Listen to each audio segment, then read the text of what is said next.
We're not trying to offend anyone, reading all the information online is a bit of a nightmare. China is not your enemy, only ignorance.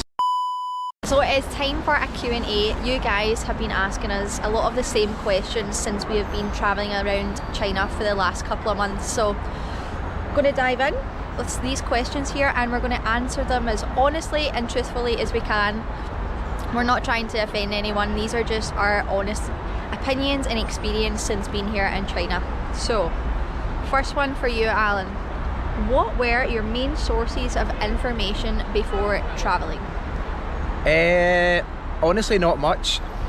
We decided to come to China extremely last minute before we left the UK to go to the Middle East, and it was quite difficult to get a Chinese visa, so you have to book your full trip before coming. So we did that just to get the visa, and then sort of just cancelled our plans and rebooked them again once we got the visa. But information wise, not much. We just took like a tour group and basically copied their tour and done it on our own. It's really expensive to go on these tours, and we've done a tour in Syria and it's amazing, but it's also very restrictive. So you're here this time, you're here at this time, and you eat in this restaurant. You don't get much time to explore and eat what you want. So we've done it our way, but as I said, we've done it last minute. So we went from the Middle East into India, then straight into China, so there wasn't a lot of space and time to actually do a lot of research about China or travelling in China. We sort of just arrived with no idea what we were doing, but it all went pretty smoothly from the start. Yeah, considering how hard it is to like find all the information online, because compared to all the other countries that we've travelled to, there's not very many tourists that have been here, and especially backpackers like us that are on a budget, it's very limited to what you can learn online. So we were a bit scared coming here as well, but we were so surprised when we arrived how easy and sort of straightforward things were. And another thing, a lot of the information which is online about travelling through China is pre-COVID, so it's like 4 years out of date, and a lot's changed here in the last 4 years, so there's only so like much useful, relevant information that's actually out there. So you kind of either do have to book a tour or just hit the ground running and work it out for yourself, which has worked out all right for us. Yeah. So next question is inconveniences you face while travelling. So this one is kind of different, and it's something that we come across every single day without fail. Toilets in China. I honestly don't know what it is, but it is impossible to find a toilet. Even when you go into places like Starbucks, McDonald's and shopping malls, or on the side of the street, there is no toilet. Like, and me and Alan literally have the worst bladder in the world. Like, we have one sip of water and we need to run to the toilet. So it's been a bit of a nightmare for us, and it is a bit of a stress, because sometimes it's like it puts a pure halt into your day because you have to walk for 30 minutes to find a toilet. It's just a bit of a nightmare. Yeah, and trying to do laundry is quite difficult. Really hard to find the laundry, and the ones that we have actually charged per item, so even like per sock. So we've done a few hand washes, and we've been lucky enough that some of the places that we've stayed in have actually let us use their machine, so that's been not bad. Yeah, I think if China's going to open up to tourism, especially like budget travellers, like having like laundrettes like you have in like Southeast Asia, like Vietnam and Thailand, like that you can just drop your stuff off and collect it within a few hours for like £10, like it needs to be more affordable, because when we went to the laundrette to hand our washing, they wanted £60 for like 5 or 6 days worth of clothes, which was just far too expensive. Why did you stay in that hotel in Wuhan? I don't even see what was wrong with it. Now, we've been travelling for just over a year, and we have to pay for a hotel every single night of our life. So when something's a repeat expense, you try and make it as cheap as possible. It doesn't matter if it's £5, £6, £7, we will always book the cheapest hotel. And you know what, see, when you're in them every single night, a bed's a bed, a shower's a shower, who cares? We're hardly ever in them, we're out all day. All we do is go home and sleep in it and shower and get out in the morning. And you know what, there was nothing wrong with it. It was actually nice and cosy, because it was quite cold when we were in Wuhan, and the guy gave us the remote to put the heating on, so we had it blasting. We were loving it. Yeah, and that's not even that bad. You would be horrified to see some of the places we've stayed in like some India. Like, we had rats in our room one night in India. So these little rooms you get in China are absolutely fine. There's nothing wrong with them. What was the most unexpected thing you have experienced so far in China? For me, it would probably be going to the Great Wall and just like it being me and Alan there on our own. It was the most like overwhelming experience. Like, it just made us feel like so nice inside, and I don't know, it just never felt that we would have made it to the Great Wall of China. It was such an incredible experience, and we still talk about it every day. For me, like, the most shocking thing is the cashless society. And it sounds really bad to people who have never experienced it before. People don't like the idea of everything going cashless, but it's so much easier. You just have your QR code and you pay for everything in like a second. I think the first time we were in China, we were actually trying to get rid of our cash as we were leaving, because we only lifted 50 quid worth of cash, and lucky we spent like a fiver of it. You just don't need it here. And I can understand why people don't like cashless societies or the idea of it, but it's so much more straightforward. Having like Alipay is like, I don't know why the rest of the world hasn't jumped on and have these payment wallets. It makes everything so much more straightforward, and everybody takes it. The public transport take it, the street food vendors take it. It's just, yeah, it's good. Makes everything so much more straightforward and quick. Yep. How do you feel on the Red Star liquor?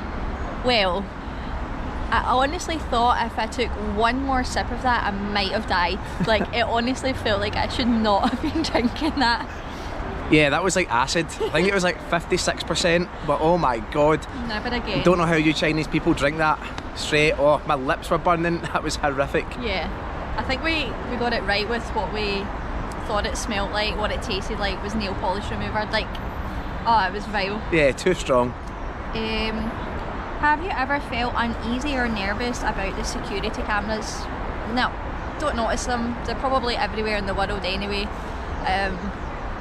We're not out here to cause trouble, we're just out here to experience life. So, no, not an issue. Yeah, Singapore are covered in them. London is covered in them.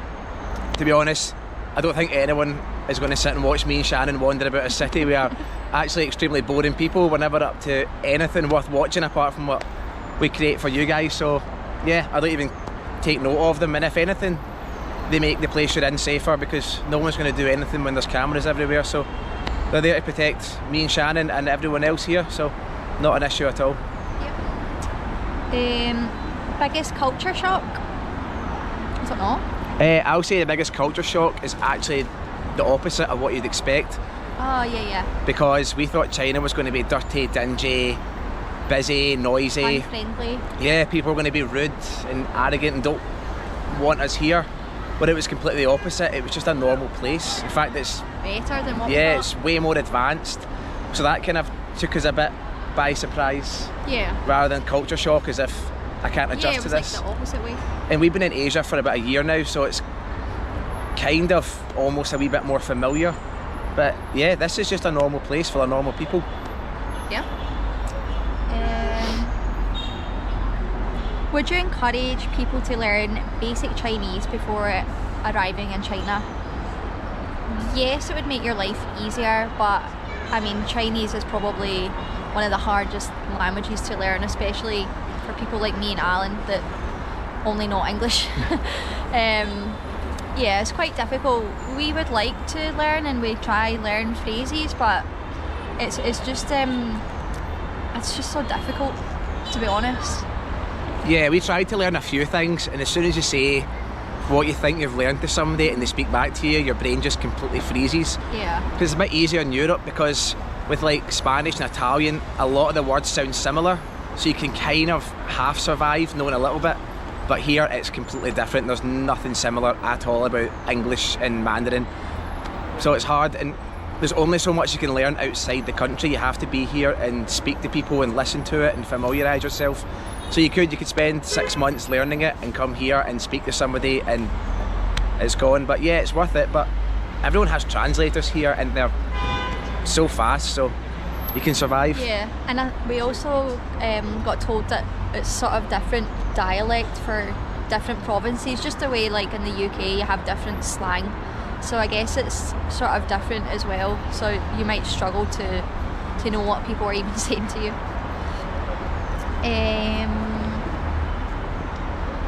Would you settle in China given the chance?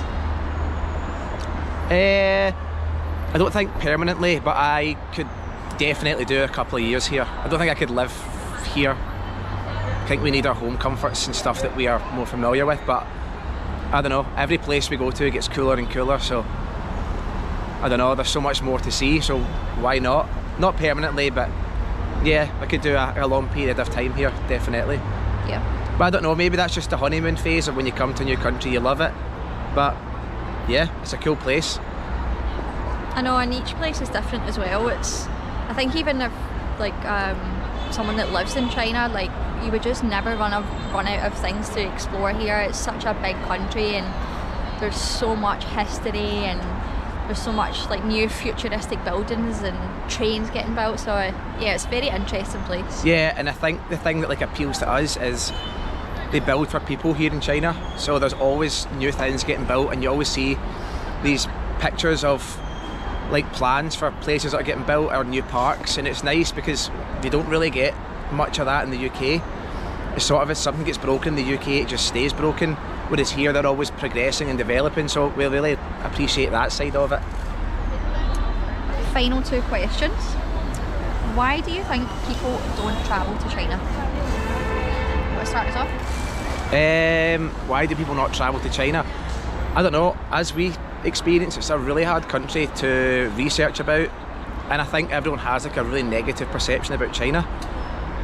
Visas aren't usually that easy to get, although this year it's starting to change. I think you can get 2 weeks if you live in Europe.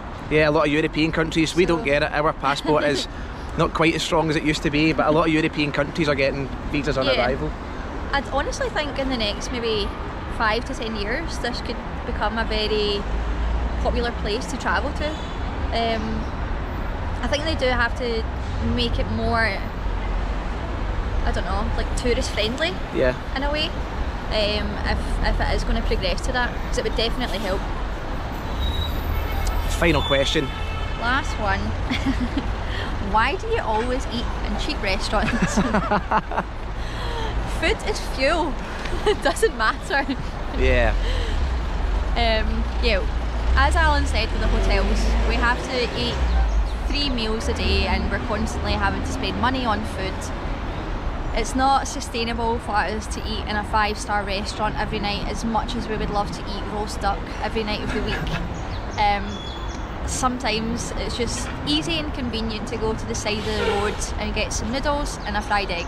Does the job the exact same. Yep, and these little cheap restaurants are fantastic. The food is amazing. We've not ate much terrible food. We've not had food poisoning? Yeah, we haven't had food poisoning. So there's nothing wrong with these restaurants. They're perfectly fine. They're cheap. As Shannon said, when you're eating or you're buying 3 meals a day every single day, it does become food, becomes fuel. You sort of want to just eat something and get out. So yeah. But the food's perfect. We've enjoyed it. Yeah, I mean, sometimes we have ordered things in these restaurants that is not what we expected. Like 2 days ago we thought we were ordering spicy noodles and some strange fish came out on top of the noodles, so that wasn't the most pleasant, but we ate it. Yeah, and it was fine. And it was tasty. Well yeah, that wraps up our questions. So I hope that kind of answered as much of what we were asked. And would we recommend someone to travel to China? Well, we only plan to come here for 3 weeks and we're back already, so that answers that question for you. Yeah, don't miss out. Yeah, give it a shot. Come here open-minded, and China is not your enemy, only ignorance is, so come here and find out for yourself. Thank you.